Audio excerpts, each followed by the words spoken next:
Premier livre de Samuel, chapitre 25. Or Samuel mourut, et tout Israël s'assembla et le pleura, et on l'ensevelit dans sa maison à Rama. Et David se leva et descendit au désert de Paran. Or il y avait à Maon un homme qui avait ses biens à Carmel, et cet homme était fort riche. Il avait 3000 brebis et 1000 chèvres, et il était à Carmel quand on tondait ses brebis. Cet homme s'appelait Nabal, et sa femme s'appelait Abigaïl. C'était une femme de bon sens et belle de visage, mais l'homme était dur et méchant dans ses actions, et il était de la race de Caleb. Or David apprit au désert que Nabal tondait ses brebis.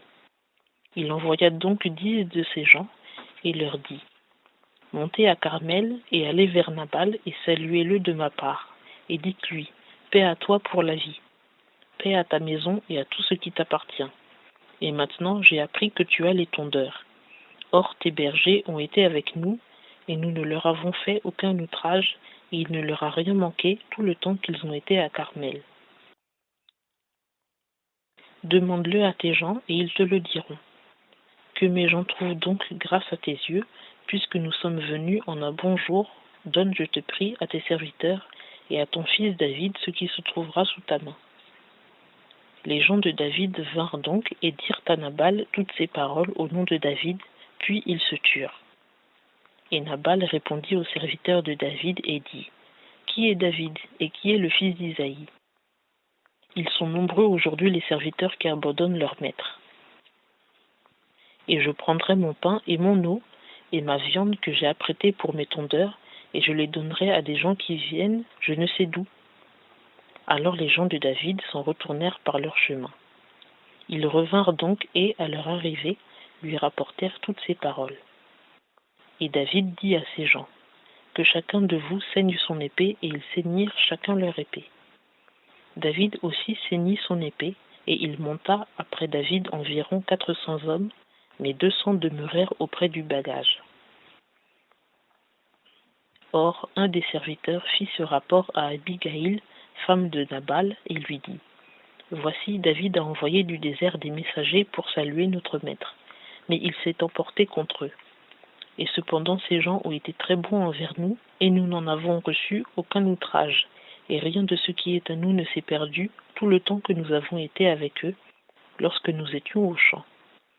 Ils nous ont servi de muraille et la nuit et le jour tout le temps que nous avons été avec eux, paissant les troupeaux. Maintenant donc réfléchis et vois ce que tu as à faire, car la ruine est résolue contre notre maître et contre toute sa maison. Mais il est si méchant qu'on ose lui parler. Alors Abigaïl se hâta et prit 200 pains, 2 outres de vin, 5 moutons tout apprêtés, 5 mesures de grains rôtis, 100 paquets de raisins secs, et 200 cabas de figues sèches, et elle les mit sur des ânes. Puis elle dit à ses gens : Passez devant moi, voici je viens après vous. Mais elle n'en dit rien à Nabal son mari. Et montée sur un âne, elle descendait par un chemin couvert de la montagne, et voici David et ses gens descendaient en face d'elle, et elle les rencontra. Or David avait dit : C'est bien en vain que j'ai gardé tout ce que cet homme avait dans le désert, de sorte qu'il ne s'est rien perdu de tout ce qui était à lui. Il m'a rendu le mal pour le bien. Que Dieu fasse ainsi aux ennemis de David et qu'il y ajoute : Si d'ici à demain matin, je laisse subsister tout ce qu'il a, même un seul homme.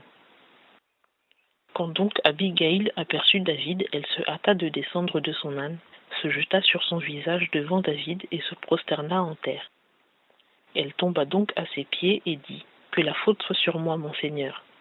Mais que ta servante parle, je te prie, devant toi, et écoute les paroles de ta servante. Que mon Seigneur ne prenne pas garde, je te prie, à ce méchant homme, à Nabal, car il est tel que son nom. Il s'appelle Nabal. Entre parenthèses, fou. Et il y a de la folie en lui. Mais moi, ta servante, je n'ai point vu les gens que mon Seigneur a envoyés. Et maintenant, mon Seigneur, comme l'Éternel est vivant, et comme ton âme vit, c'est l'Éternel qui t'a empêché d'en venir au sang et de te venger de ta propre main. Or, que tes ennemis et ceux qui cherchent à nuire à mon Seigneur soient comme Nabal. Et maintenant, voici le présent que ta servante apporte à mon Seigneur, afin qu'on le donne aux gens qui marchent à la suite de mon Seigneur. Pardonne, je te prie, la faute de ta servante, car l'Éternel ne manquera point d'établir à mon Seigneur une maison stable, parce que mon Seigneur soutient les guerres de l'Éternel, et qu'il ne s'est trouvé aucun mal en toi pendant toute ta vie. Et si quelqu'un se lève pour te persécuter et pour chercher ta vie, l'âme de mon Seigneur sera liée dans le faisceau de la vie auprès de l'Éternel ton Dieu, mais il lancera au loin, comme du milieu d'une fronde, l'âme de tes ennemis. Et quand l'Éternel fera à mon Seigneur tout le bien qu'il t'a dit, et qu'il t'établira conducteur d'Israël, ceci ne te sera point en achoppement. Et le cœur de mon Seigneur n'aura point le remords d'avoir, sans cause, répandu le sang, et de s'être vengé soi-même. Et quand l'Éternel aura fait du bien à mon Seigneur, tu te souviendras de ta servante. Alors David dit à Abigaïl, béni soit l'Éternel, le Dieu d'Israël, qui t'a aujourd'hui envoyé au-devant de moi. Et béni soit ta prudence, et sois béni toi-même, toi qui m'as aujourd'hui empêché d'en venir au sang et de me venger de ma propre main. Mais certainement, comme l'Éternel, le Dieu d'Israël, qui m'a empêché de te faire du mal, est vivant.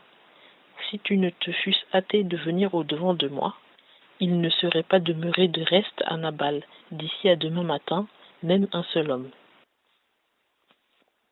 David prit donc de sa main ce qu'elle lui avait apporté et lui dit, remonte en paix à ta maison. Regarde, j'ai écouté ta voix et je t'ai accordé ta demande. Alors Abigaïl revint vers Nabal, et voici, il faisait un festin dans sa maison, comme un festin de roi. Et Nabal avait le cœur joyeux et était entièrement ivre. Et elle ne lui dit pas la moindre chose jusqu'au lendemain matin.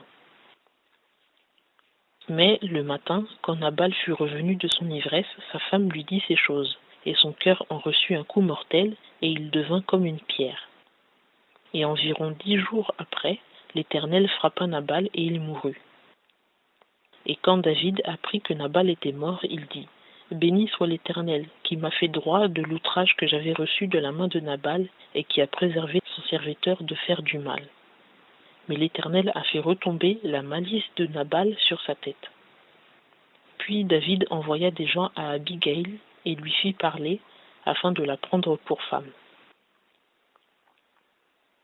Les serviteurs de David vinrent donc vers Abigaïl, à Carmel, lui parlèrent en disant, David nous a envoyés vers toi afin de te prendre pour sa femme. Alors elle se leva, se prosterna le visage contre terre et dit, voici, ta servante sera à ton service, pour laver les pieds des serviteurs de mon Seigneur. Puis Abigaïl se leva promptement et monta sur son âne, et 5 servantes la suivaient. Et elle suivit les messagers de David, et elle fut sa femme. David avait aussi épousé Akinoam de Jizréel, et toutes deux furent ses femmes. Mais Saül avait donné Michal, sa fille, femme de David, à Palti, fils de Laïch, qui était de Galim.